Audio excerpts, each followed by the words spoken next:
Madam इसे नाम के साथ आपकी पर्सनालिटी जो हम समझते थे, लोग कहते जी साइको साइको साइको ले साइको ले साइको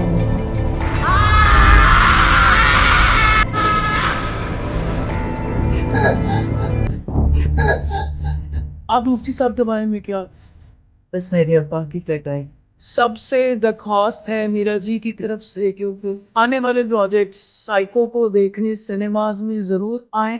आप सबकी सपोर्ट इनको चाहिए ताकि पाकिस्तान का नाम रोशन हो। आमीन सुमा आमीन। इसी तरह हमारे मोहतरमा जो मीरा साहबा है, अल्लाह ने जो इनके अंदर खुदादात सलाहियत अल्लाह की तरफ से कि इस फिल्म के जरिए वो देखे और समझाए नौजवान नस्ल को कि ये जो मर्ज है, ये जो बीमारी है, इस फिल्म को देखने के बाद ये मर्ज और इलाज आपका होगा और आप इंशाअल्लाह जिंदगी के अंदर बगैर टेंशन के बहुत अच्छी जिंदगी सेहत के साथ पाया। मैडम प्लीज आइए लास्ट क्या साइको क्या हाल से ओके डन। अरे शो मैं डिप्रेशन और एंजाइटी की बात कर रही थी, उन लोगों का फायदा हो सके। Okay done. अच्छा मैडम मैं पैड से ताकि क्लोज हो जाए।